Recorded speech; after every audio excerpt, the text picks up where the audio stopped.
Mr. O'Connor. What is your real name? Malcolm X. Is that your legal name? As far as I'm concerned, it's my legal name. Have you been to court to establish that you are? I didn't have to go to court to be called Murphy or Jones or Smith. Excuse me for answering you this way. That's if all right. a Chinese person were to say his name was Patrick Murphy, you would look at him like he's insane, because Murphy is an Irish name, a European name, or the name that has a Caucasian or a white background. And a yellow person, Chinese is a yellow man, and he has nothing to do or no connection whatsoever with the name Murphy. And if it doesn't look proper for a person who is yellow or Chinese to be walking around named Murphy or Jones or Johnson or Bunch or Powell, I think it would be just as improper for a black person or the so-called Negro in this country, as we're taught by the Honorable Elijah Muhammad to walk around with these names. And therefore he teaches us that during slavery, the same slave master who owned us put his last name on us to denote that we were his property. So that when you see a Negro today who's named Johnson, if you go back in his history, you'll find that he was once his grandfather, or one of his forefathers was owned by a white man who was named Johnson. If his name is Bunch, his grandfather was owned by a white man that was named Bunch. Would you mind telling me what your father's last name was? My father didn't know his last name. My father got his last name from his grandfather, and his grandfather got it from his grandfather, who got it from the slave master. The real names of our people were destroyed during slavery. Was there any line, any point in the genealogy of your family when you did have to use the last name, and if so, what was it? The last name of my forefathers was taken from them when they were brought to America and made slaves. And then the name of the slave master was given, which we refuse. We reject that name today. You mean you won't even tell me what your father's supposed last name was or gifted last name was? I never acknowledge it whatsoever. Let me ask you about the status of Elijah Muhammad. First of all, is he ill? I spoke to him today. He is in better health than he has been. He's suffering from asthmatic bronchitis. Is that why he didn't attend your rally on last Tuesday? The only reason that he didn't attend was his ill condition, and the weather here, especially on that particular day, was of such nature that it would have been almost insane for him to come.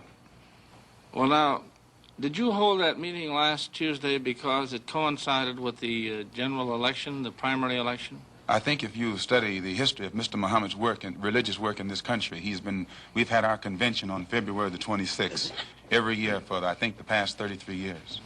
Well, now, while you don't care to discuss your former name or the name that the slave master gave to your antecedents, it is a matter of record that Muhammad's last name was Poole, Elijah Poole. No, that's the name that his slave master gave to his grandfather or great-grandfather, but that's not his name. Well, his mother and father thought when they called him Elijah Poole that was his name. They didn't know any better. Well, if they didn't know any better or not, they thought that was his name. Yes, sir, but, sir... Well, what I'm trying to find out is when did he cease to be Elijah Poole and get to be Elijah Muhammad? In 1931, I think it was, in Detroit, he was taught the true history of our people and made aware at that time that he was wearing an English name, and by not being an Englishman, he looked out of place. And his teacher gave him the name that he's wearing today, Muhammad, Elijah Muhammad. All right, now when did he become what he purports to be in your literature, the son of Allah? I've never heard the Honorable Elijah Muhammad referred to as the son of Allah. The prophet of Allah. I've never heard him referred to as the prophet of Allah. What do you refer to him Messenger of Allah. All right, the messenger of Allah, and I appreciate the correction. Yes, I mean, he says that a prophet is somebody who predicts the future, and he's not predicting the future, whereas a messenger is someone who carries a message that has been given to him by one who authors that message. Well, now, who gave him the message, and to whom is it supposed to be delivered? Master W.F. Muhammad, the one who taught him, is the author of the message. He gave it to the Honorable Elijah Muhammad, which makes him the messenger. And he's to deliver that message of truth and righteousness to the 20 million American so-called Negroes, which means he's to teach us the truth, which will awaken us, and then show us how to live a life of righteousness, which will automatically qualify us for recognition as human beings by all other righteous human beings here on this earth. Well, now, one other question. With reference to what Mr. Hurlbut asked you a little bit ago, you took a very moderate position of wanting independence without having any hatred for the whites. Do I understand that correctly? Hatred is not involved in it whatsoever.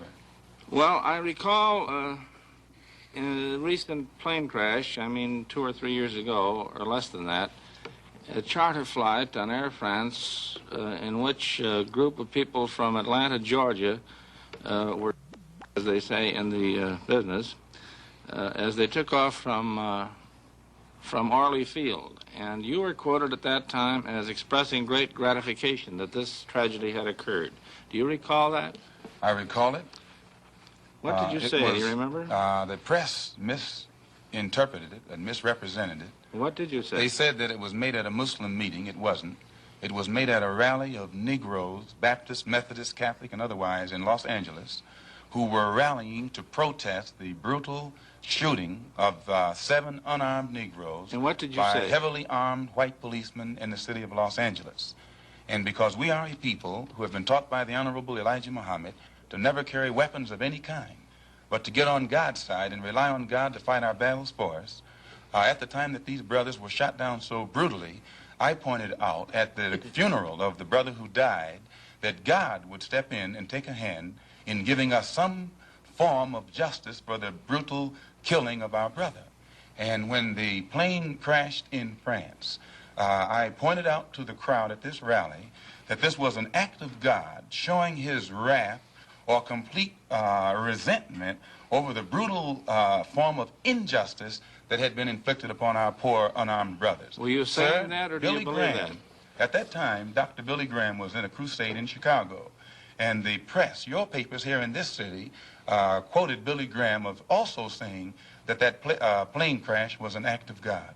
And if you take time to check the newspapers, I think that you'll find that this is correct. But no one thought that Billy Graham was so wrong when he attributed the crash of this plane to his God. But when we say that it come from our God, then we're looked upon as being, outrageous. I know, but you took the position that this was a matter of satisfaction to you for an injustice done against you, and I think that that's a trifle severe. We did not think that it was a coincidence that 120 of the whites on this plane came from the state of Georgia, a state that has the worst record in the history of America for the mistreatment of black people in this country. Worse than Mississippi? They maybe are a little less, Mississippi is a little less hypocritical today than Georgia, but both of them are still practicing the same thing.